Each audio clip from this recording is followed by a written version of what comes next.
This is one of the best pizzas you can make at home, and it starts with a simple sourdough pizza dough. Today I'll show you exactly how to make it, plus a trick to launch your pizza without using semolina, cornmeal, or extra flour. Let's make some pizza. The first thing we're going to do is gather our ingredients and build a levain. Add your sourdough starter, flour, and water to a bowl and mix until everything is fully combined. Then cover it and let it sit for 2 to 3 hours until it's bubbly and active. A levain is just a French term, and it's basically just a portion of sourdough starter that's mixed with fresh flour and water and allowed to ferment before making the dough. After about 3 hours, this should look bubbly and active. Once it reaches that point, we can continue making the dough.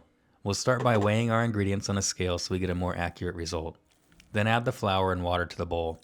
You can use Italian 00 flour, bread flour, or even some good all-purpose flours for this recipe. A quick tip though would be to avoid pastry flour. It has a lower protein content, and that protein is what helps build structure in your dough. Also, if you have any good recommendations for me on good Italian 00 flours to use, just comment below and let me know which one I should try. At this point, I'm going to knead the dough using my stand mixer. I'm using the dough hook attachment and running it on a low speed. It's the second setting on my mixer, for around 10 minutes. You can absolutely knead this dough by hand if you prefer, but the mixer, in my opinion, does a great job for this first stage. What you're looking for is a dough that becomes smooth, elastic, and slightly bouncy. Once we get that consistency we're looking for, we'll go ahead and cover this with some plastic wrap and let it sit until it doubles in size. This step usually takes about 4 hours, but the timing can change depending on the temperature of your kitchen. If it's warmer, the dough will rise faster. If your kitchen is cooler, it may take a little longer. If your oven has a proof setting, that's a great place to let the dough rise because it provides a more consistent, warm environment. Once the dough is doubled in size, turn it out of the bowl and divide it into 4 equal portions. This recipe makes 4 pizza skins, which works out really well for our family of 5. We'll usually have pizza for dinner and still end up with some leftovers for the next day. The dough is pretty wet at this stage, so you want to work fairly quickly. I actually moved over to my stone countertop because it doesn't stick as much, and it makes shaping the dough a lot easier. I'm also not adding any extra flour to my work surface here. We don't want to introduce more flour into the dough at this stage. Before I moved over to my other work surface, I lightly oiled a pan so I have a place to put the dough once the balls are shaped. At this point, I'm going to work each piece of dough a little bit by hand. Because the dough is still really wet, the easiest way to do this is with the quick slap and fold motion like you see me doing. Just slap the dough onto the surface, fold it over itself, and just repeat it. As you do this, you'll start to feel the dough tighten up in your hands. This step really helps build structure in the dough, and it makes it much easier to shape into a smooth pizza ball. I usually spend about a minute on each piece doing this kneading. Once all 4 dough balls are shaped, place them on the lightly oiled sheet pan, cover with plastic wrap, and refrigerate these for at least 24 hours. This step is really important. The slow fermentation in the refrigerator gives the dough time to develop much deeper flavor, and it also helps improve the texture of the crust.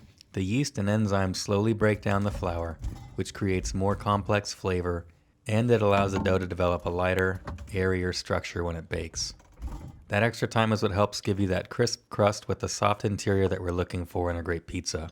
For the tools you'll need, these are especially important if you're cooking in a pizza oven, like I am. If you're using a regular oven, they're not as critical. The 3 main tools I use are a cutting board, a pizza peel, and a turning peel. When I'm ready to make the pizzas, I pull the dough balls out of the refrigerator about 2 hours ahead of time so they can come up to room temperature. That's really important because the dough stretches much easier once it's warmed up a little bit. Then I'll lightly flour my work surface, place the dough one at a time, and begin stretching it into the pizza shape. You'll see that I'm really just using enough flour so the dough doesn't stick.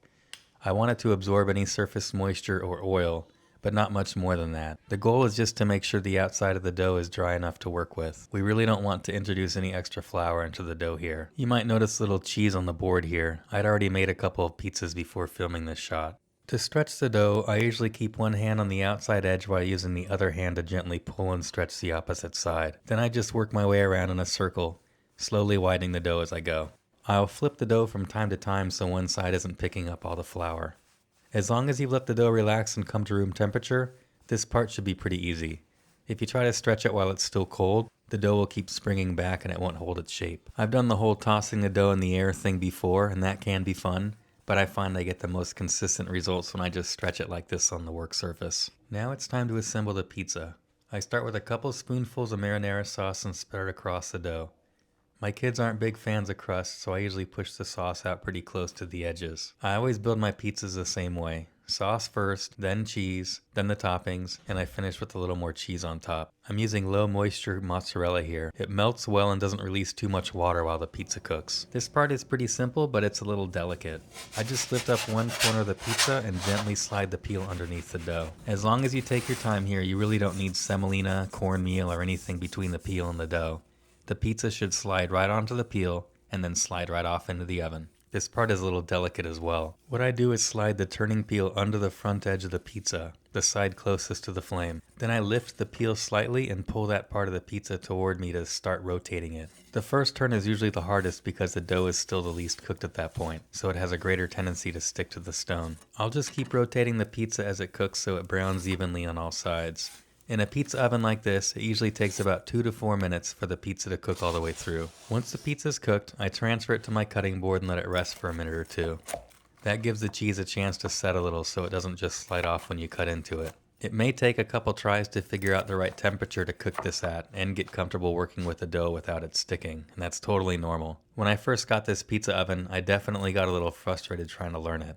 But once you get the hang of it, it's a lot of fun and it makes incredible pizza. If you enjoy cooking like this and want to learn more techniques and recipes, make sure to subscribe. And as always, we'd love to have you gather at our table.